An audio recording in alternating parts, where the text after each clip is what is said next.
अस्सलाम वालेकुम मेरे प्यारे दोस्तों। आज की जो मेरी वीडियो है वो यूक्रेन और रशिया की जंग के बारे में तो है कि उसी की वजह से कुछ बहुत से इवेंट ऐसे हुए हैं, बहुत सी ऐसी चीजें हो रही हैं कि जो आम मतलब हालात में आप सोच भी नहीं सकते। आप सोचें, जो हूती है, हूतियों के बारे में एक नई खबर आई है कि इनको रशिया जो है लेटेस्ट टेक्नोलॉजी के मिसाइल दे रहा है। इनको जनाब हर किस्म की टेक्नोलॉजी प्रोवाइड कर रही है और डाटा भी दिया जा रहा है कि भाई मिसाइल कहाँ पे किस वक्त किसको ठोकना है। उसके बकायदा जनाब कोड्स होते हैं, वो दिए जाते हैं जीपीएस से लेके, और वो मिसाइल ठक करके वहां लगता है। वरना हूतियों के पास टेक्नोलॉजी कहाँ से आ गई? वो वहां से मिसाइल फेंकते हैं इतने दूर से, 2000 मतलब के उनकी वहां से है जो डिस्टेंस है इसराइल से, किलोमीटर्स में कह सकते हैं। वहां पे मिसाइल एक्यूरेटली कैसे आ रहे हैं भाई? और उनका सारा जो डिफेंस सिस्टम है उसको कैसे ब्रीच करके अंदर आ रहा है? एक तो इस पे बात करनी। दूसरी बात, लबनान को कौन दे रहा है भाई? एंटी टैंक मिसाइल कौन दे रहा है? ये इतने रॉकेट कौन? आप समझते होंगे ईरान। ईरान सही दे सकता है, मगर ईरान की इतनी कैपेसिटी नहीं है, लिमिटेशन है। और इसके अलावा फलस्तीन को कौन दे रहा है? सीरिया में कौन दे रहा है? ये सारी चीजें ना बहुत गंभीर किस्म की बात। एक तरफ है यूक्रेन, उसके साथ है यूरोपियन कंट्री के बंदे पैसे लेके लड़ रहे हैं रशिया में। दूसरी तरफ है रशिया। रशिया के साथ कौन है? North Korea. उसके जो है वो बंदे लड़ रहे हैं, तो 10,000 उन्होंने भेजा, 2,000 और भेज दिया। इसके अलावा जो रशिया के अंदर एक इस्लामिक जो स्टेट है चचनिया के चचन फाइटर लड़ रहे हैं। अभी नई डेवलपमेंट हुई है जी। हूती जो है ना, वो हूती उन्होंने हायर कर करके इधर भेज रहे हैं रशिया में, वो भी लड़ रहे हैं। लबनान के बंदे भी लड़ रहे हैं भाई। ये जंग बहुत ज्यादा कंफ्यूजिंग हो रही है और बहुत सी पार्टियां इसमें इन्वॉल्व हो रही हैं। हमास को भी कौन हथियार दे रहा है? रशिया दे रहा है। सीरिया को कौन सप्लाई कर रहा है? रशिया सप्लाई कर रहा है। अच्छा, आज की जो वीडियो, ये तो गेम आपको समझ आ गई ना कि रशिया ने बोला है, बहुत दफा बोला है अमेरिका को, यूरोपियन कंट्री को, तुम मेरे खिलाफ लड़ रहे हो ना। अब जहां जहां आप लोगों के इंटरेस्ट है ना, जिस जिस जगह, वो मिडल ईस्ट में ही है, वहां वहां आपके मुखालफों को असला मैं दूंगा। ठीक है। अब मेरा उनसे कोई डायरेक्ट कोई ऐसा लिंक नहीं है, कोई दोस्ती नहीं है, मगर क्योंकि आपकी दुश्मनी की वजह से मैं उनको भी अपना दोस्त बनाऊंगा। ठीक है, ये है सारी कहानी। जब पोलिश सोल्जर लड़ सकते हैं, अमेरिका के, यूके के सोल्जर यूक्रेन के अंदर रशिया के खिलाफ लड़ सकते हैं, तो रशिया ने कहा मैं भी तुम्हारा मकू ठोकता हूं, जरा ठहर जाओ। ये भी मुमकिन है कि ईरान को न्यूक्लियर टेक्नोलॉजी भी ऑलरेडी ट्रांसफर कर दी होगी, वरना ईरान वाले भी ड्रोन दे रहे हैं। क्यों दे रहे हैं भाई? तो इसके अलावा भी रशिया ने बहुत बड़ी हायरिंग की है, इधर से बांग्लादेश, इधर से किया है जनाब, नेपाल से की है, इंडिया के भी कुछ लोगों को उन्होंने हायर किया था। मगर अब जो लेटेस्ट सूरत हाल बन रही है ना, वो ये बन रही है कि यमन के अंदर रशिया की एक एम्बेसी बनी है, कॉन्सुलेट उन्होंने बनाई इसी काम के लिए। वहां कौन बैठे हैं? रशिया के इंटेलिजेंस वाले बैठे हैं। अच्छा, दूसरा उनका लिंक है जी, सऊदी अरेबिया में एम्बेसी है रशिया की, और वहां से डायरेक्ट मतलब सारी कम्युनिकेशन होती है थ्रू रशिया और सऊदी अरेबिया में रशिया की एम्बेसी वहां से इंस्ट्रक्शन देती है। यमन में एक शहर है सना, वहां पे कॉन्सुलेट खोल के बैठे हुए हैं रशिया के। उधर जो एम्बेसी में बंदे नहीं है, असल में वो रशियन इंटेलिजेंस के बंदे बैठे हुए हैं। वो क्या कर रहे हैं कि जितनी हायरिंग हो रही है सोल्जर्स की वहां से, यमन से, उनको नेशनैलिटियां भी ऑफर हुई हैं, उनको हजारों के हिसाब से, मतलब कि उनकी तनख्वाहें हैं, किसी की $1,000 होगी, किसी की 4,000, किसी की $5,000 होगी। ठीक है। और जंग के बाद भी उनको क्या क्या मिलेगा ये भी ऑलरेडी रशिया ने अनाउंस किया हुआ है। ठीक है।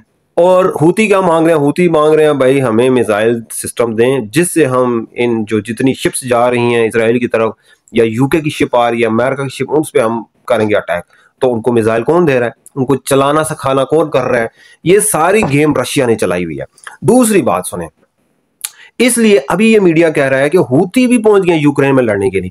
देखिए, एक तरफ रशिया है, उसके साथ है नॉर्थ कोरिया, उसके पीछे बैठा हुआ है चाइना, उसके साथ है जी यमन वाले, उसके बाद जनाब ईरान वाले लोग हैं, वो उसके साथ खड़े हुए हैं, वो भाग के नहीं गए। ये कुछ 4-5 दिन पहले ऐसा हुआ था कि जब यूक्रेन को अमेरिका और यूके ने बोला कि भाई जो मिसाइल तूने रखे हुए हैं वो तुम रशिया के अंदर फेंको, 300 मतलब कि वो उनकी थी रेंज, 300 रेंज थी, 250 माइल्स रेंज थी, कि भाई ये तो फेंकना शुरू कर दो। ठीक है, ये तो गेम की है उन्होंने। रशिया ने बोला अच्छा मैं अब मारूंगा बम। किस पे मारूंगा? न्यूक्लियर बम मारने वाला हूं की पे। जैसे ही एम्बेसी वालों ने सुना ना, सारे एम्बेसियां बंद करके साले भाग गए यूरोपियन सारे। तो यूक्रेन के सदर ने भी कहा भी ये तुम डरपोक लोग हो भाई, उसने धमकी दी है, तुम एम्बेसियां तुम लोगों ने बंद करके सारे जनाब चपड़ खाने भाग गए हो। तो रशिया की तरफ देखो, उसके साथ नॉर्थ कोरिया खड़ा हुआ है, ईरान खड़ा हुआ है, उसके साथ जनाब और भी लोग इतने आके खड़े हैं। वो तो नहीं भाग रहे, तुम भाग रहे हो भाई, हमने तो उन पे अटैक किया, वो तो उधर ही खड़े हुए हैं। ये डरपोक लोग हैं, इनको देख लें। अगर रशिया ने बोला है ना भाई मैं देख रहा हूं, वो अभी इंतजार कर रहा है थोड़ा सा कि भाई अमेरिका की नई हुकूमत ट्रंप शब आ जाए, फिर हो सकता है सीज फायर हो जाए, वरना रशिया क्या करेगा, फिर एक ही मिसाइल फेंकेगा और किसी और पे नहीं फेंकेगा। ये रशिया भी जो मिसाइल फेंक रहे हैं ना यूक्रेन से, वो भी न्यूक्लियर भी अब उसने यूज किया, टैक्टिकल यूज किया, जो भी किया वो यूज कहां पे करेगा, वो यूज करेगा यूक्रेन के ऊपर ही, क्योंकि उसको पता है किसी और, क्योंकि इधर करेगा ना दूसरे डर जाएंगे, वो कहेंगे जी हमने अपनी आवाम तो यूक्रेन के लिए नहीं मरवानी।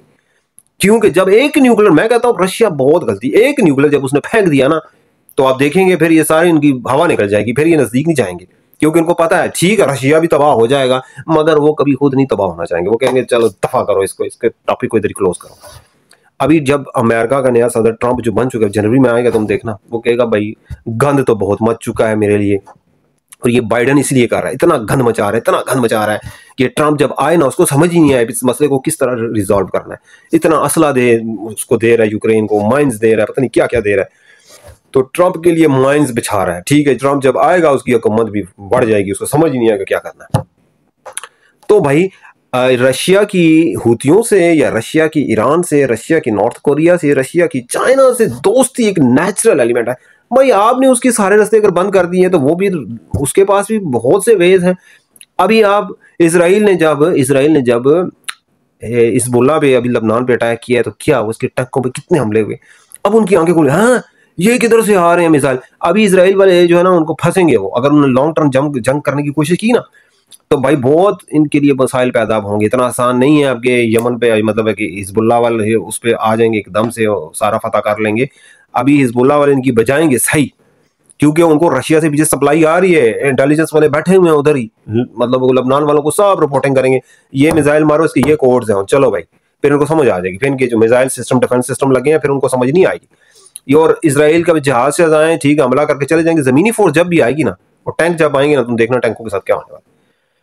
तो ये मेरी आज की वीडियो है। इस जंग में मतलब कि जब भी जंगें होती हैं ना, उसमें गंभीर किस्म के मसाइल जो ना वो पैदा हो जाते हैं, और उसमें कोई इधर हो जाता है, कोई उधर हो जाता है, किसी को कुछ समझ नहीं आती क्या करना है क्या नहीं करना, मैं उधर जाऊं या इधर जाऊं, या मतलब है कि किसी एक में मतलब जाऊं या फिर अपना साइड पे हो जाऊं।